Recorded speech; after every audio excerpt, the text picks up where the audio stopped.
Hello students, मैं हूं Mohammad Afaq and welcome to my channel Afaq e academy once again.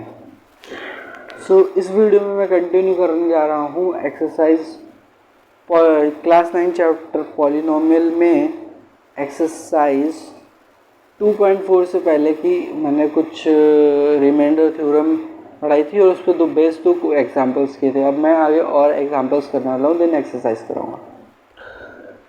Students, अगर किसी को कोई दिक्कत आ रही है कि कौन सी वीडियोस कहाँ मिलेंगी क्लास 9 की BSc टेक की, तो मैंने सबकी प्लेलिस्ट बना रखी है और वहाँ प्लेलिस्ट सेक्शन में जा कर के आप वीडियोस को देख सकते हैं जिसकी क्लास की देखनी है। स्टार्ट करते हैं। मैंने लिख रखा है फैक्टर थ्योरम, तो पिछला टॉपिक था एग्जाम्पल नंबर 13 NCERT बुक से मैथ्स की।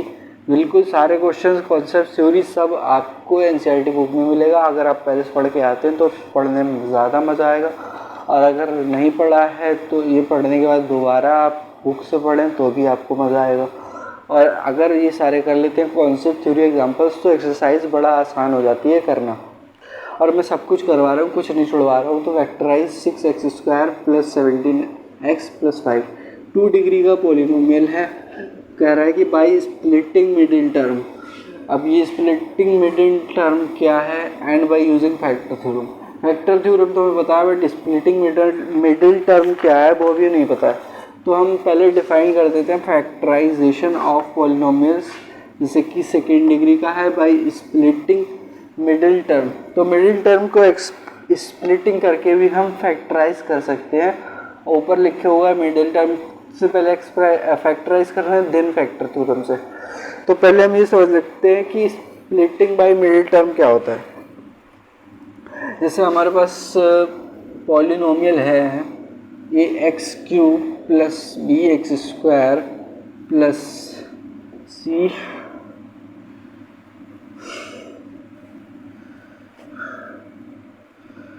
तो अगर हम इसके फैक्टर्स मान लें, क्या px + q and rx + s, सही है, कोई दिक्कत नहीं। फैक्टर इसी फॉर्म में आएंगे। लीनियर फैक्टर है, दोनों दिख रहे हैं। क्वाड्रेटिक है इक्वेशन, तो 2 डिग्री के 2 फैक्टर्स होते हैं, ये हमें पता है। तो यहाँ से ये कह सकते हैं कि ax² + bx, यहाँ पे स्क्वायर नहीं है, प्लस c जो है वो इक्वल है px + q × rx + s के। अभी मैं समझाने वाला हूँ क्यों किया है, क्यों माना है हमने px + q rx + x factors. इसके कुछ ना कुछ तो फैक्टर्स होंगे, x का मल्टीपल, दोनों लीनियर फैक्टर्स होंगे, x का कुछ मल्टीपल होगा और इधर कोई कांस्टेंट टर्म होगी, और इधर x का कुछ मल्टीपल होगा, कांस्टेंट टर्म होगी। तो इसे हम थोड़ा सा और सिंप्लीफाई कर लें तो हम देखेंगे कि इधर मल्टीप्लाई करने पे हमें मिलेगा PR + QR, PS + QR x का कोफिशिएंट, और x² का कोफिशिएंट PR। हमारा ऑर्डर बदल गया लिखने का, बट चलेगा। तो PR × x² और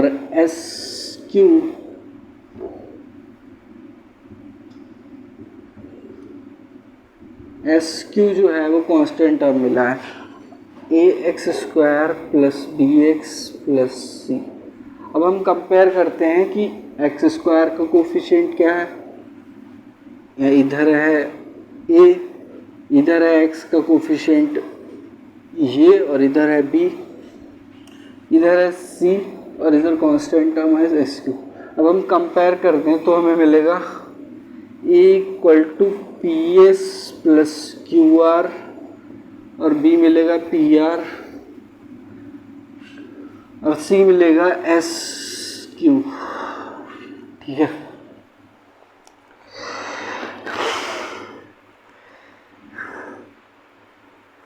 तो इससे हमें पता क्या लग रहा है, कुछ मिस्टेक हुई है, क्या हुई है, ये हुई है कि ये तो x का कोफिशिएंट तो b है और पी आर कोफिशिएंट है a का। a की वैल्यू ये है, b की वैल्यू ये है, c की वैल्यू ये है। हमारा ऑर्डर लिखने का बदल गया था, ये पहले लिखना चाहिए था, ये बाद में, पर चलता है क्योंकि कम्यूटेटिव लॉ एडिशन का फॉलो होता है। अब देखिए यहाँ पे जो बी टर्म है P S plus Q R, दो टर्म्स का समेशन है, दो टर्म्स का समेशन है P S plus Q R का। और ये पी एस और क्यू आर क्यों इतने इम्पोर्टेंट है? अब अगर हम देखें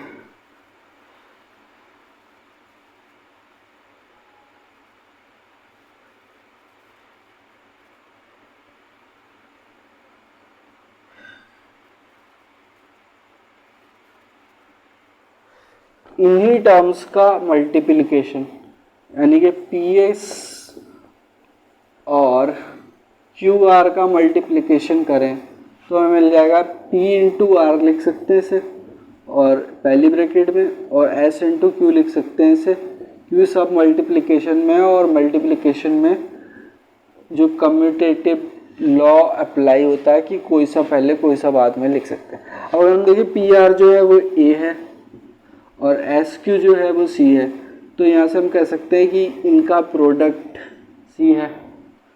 तो दो टर्म्स पी एस और क्यू आर बी के इक्वल आती हैं और उनका प्रोडक्ट ए सी के इक्वल आता है, ए सी के इक्वल आता है। तो इससे हमें हिंट क्या मिली कि जो बीच वाला बी टर्म है इसे हम दो टर्म्स में स्प्लिट कर सकते हैं, पी एस और क्यू आर, और ऐसे होने चाहिए कि पी एस और क्यू आर का मल्टीप्लिकेशन ए और सी के मल्टीप्लिकेशन के इक्वल आ जाए, क्योंकि यहाँ पे P R into S Q हैं यही वाले। ठीक है, अब हमें दो टर्म्स ढूंढने हैं ऐसे, तो ऐसे टर्म्स ढूंढने के लिए ही हमने यहाँ पे एक एग्जांपल लिखा है कि फैक्टराइज करिए splitting middle term and by using factor theorem.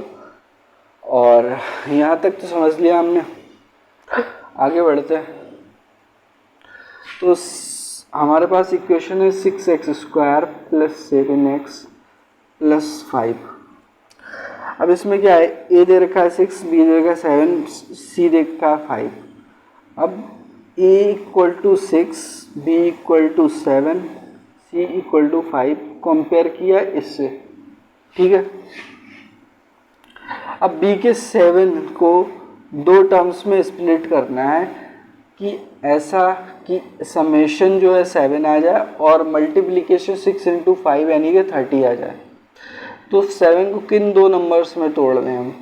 तो अगर हमें ये स्टेप हमें हिट एंड ट्रायल मेथड से करनी है तो 7 को हम तोड़ सकते हैं, ये इनका प्रोडक्ट है 5 × 30 और साइन क्या है 6x² प्लस 17 है, वो तभी तो कहें 17 है। 17 के जो फैक्टर्स हैं, पहले हम फैक्टर्स निकाल लें। यहाँ पे 17 के फैक्टर्स क्या क्या हो सकते हैं? मल्टीप्लिकेशन में देखें तो किसी से डिवाइड नहीं होता सिवाय 1 के। अगर हम इसके एडिशन के देखें, इसे मिटा लें, एडिशन 17 को हम क्या क्या लिख सकते हैं, 15 और 2 लिख सकते हैं, सही है। और 15 और 2 का मल्टीप्लिकेशन क्या आ रहा है 30, और इधर इससे बन जाए 30, यानी कि AC का मल्टीप्लिकेशन भी हो रहा है और हमें दो नंबर्स या दो टर्म्स ऐसे मिल रहे हैं जिनका समेशन भी 17 आ रहा है। यही हमने स्प्लिटिंग ऑफ मिडिल टर्म में जो कॉन्सेप्ट है इसमें समझाया है। तो ये हिट एंड ट्रायल से 15 और 2 में कैसे आइडिया लग गया, क्योंकि ये बाय द प्रैक्टिस जितने हम फैक्टर करेंगे by splitting the middle term उतनी ही हमें आइडिया लगेगा कि कौन से फैक्टर प्लस में होने। और हाँ, साइंस का बड़ा ध्यान रखना है कि सी का साइन क्या है, बी का साइन क्या है, ए का साइन क्या है। तो प्रोडक्ट हमारा जो है वो ए इंटू सी जो है 6 इंटू 5 इक्वल आ रहा है 30 के। और जो है हमने लिए 15 प्लस 2, इनका समेशन 17 आ रहा है। और 15 और 2 का मल्टीप्लिकेशन 30 आ रहा है। तो इससे हमें ये पता लगा कि हिट एंड ट्रायल मेथड से हम कर सकते हैं। और हिट एंड ट्रायल मेथड से हमें जो नंबर ढूंढने हैं ऐसे कि समेशन और मल्टीप्लिकेशन दोनों का या प्रोडक्ट का सेटिस्फाई करें तो बाय द प्रैक्टिस आ सकते हैं। तो मैंने 17 को 15 और 2 में तोड़ लिया हिट एंड ट्रायल मेथड से। जैसे 17 के ऐसे फैक्टर भी हो सकते थे कि समेशन जो हो वो बहुत तरीके से हो सकता है, जैसे 14 प्लस 3 का, बट 14 3 42 इक्वल टू 30 नहीं होता। सिमिलरली 13 4 का 13 चक्कू 52 होते हैं, जो कि इक्वल नॉट इक्वल टू 30 आ रहा है। तो हमें समेशन की प्रॉपर्टी को सेटिस्फाई करवाना है। तो हमें देखा, ये मैंने पहले से कर रखा है तो मुझे प्रैक्टिस ज़्यादा है तो मैं आसानी से फैक्टर कर लेता हूँ। एंड आप भी जितने ज़्यादा एग्जांपल्स करेंगे और एक्सरसाइज के क्वेश्चंस करेंगे बिना सल्यूशन देख करके, अगर आप पहले ट्राई करते हैं चाहे आपको कितना भी टाइम लगे, और अगर आप खुद से कर पाते हैं तो खुद से करें। दिन अगर आपको काफ़ी कोशिशों के बाद भी नहीं कर पाते हैं तब आप सल्यूशन देखिए कहीं से भी जो एक्सरसाइज का होता है। तो मैं इसके फैक्टर कर रहा हूँ मिडिल स्प्लिटिंग करके मिडिल टर्म्स की। तो मैं से लिख सकता हूँ 6x² प्लस, इसे लिख लिया 15x प्लस लिख लिया 2x। कहाँ से, ये वाले 15 दूनी 30 और 15 2 17 भी हो गया यहाँ पे, और प्लस 5। अब यहाँ से हम 2 टर्म्स बनाएंगे, इधर से 2 टर्म्स बनाएंगे और हमें फैक्टर्स मिल जाएंगे। 2 टर्म्स बनाने से मेरा मतलब है कि कुछ कॉमन आने वाला है। तो इसमें देखें, अगर हम इसका जो कॉमन आ रहा है सबसे बड़ा 3 आ रहा है, और साथ ही साथ इसमें x है, इसमें x², तो x भी कॉमन आ रहा है। तो ये हो जा रहा है। इधर से बचा है 2x और इधर से बचा है 5। सिमिलरली इसमें 2x प्लस 5 में कुछ कॉमन नहीं आ रहा है तो 1 कॉमन होता है। हमेशा 1 को किसी की मल्टीप्लिकेशन में लिख सकते हैं। अब अगर हम देखें 2x प्लस 5 दोनों साइड में, तो हम 2x प्लस 5 को कॉमन कर सकते हैं और बचा क्या, इधर 3x और इधर से बचा 1। तो यही हो गया फैक्टर हमारे स्प्लिटिंग मिडिल टर्म से इस सेकेंड डिग्री पॉलिनोमियल के। तो ये तो हो गया क्वेश्चन नंबर, एग्जाम्पल नंबर 13। इसके आगे भी 2-3 एग्जाम्पल्स हैं, देखते हैं क्या है। और मैं एग्जाम्पल्स लिखने वाला हूँ और फिर मैं उनके सॉल्यूशंस आपको बताने वाला हूँ। एग्जाम्पल नंबर हो गया है 13 और एग्जाम्पल नंबर 14 और 15 मैं लेके ले रहा हूँ, फिर मैं आपको समझाता हूँ। तो अभी देखिए,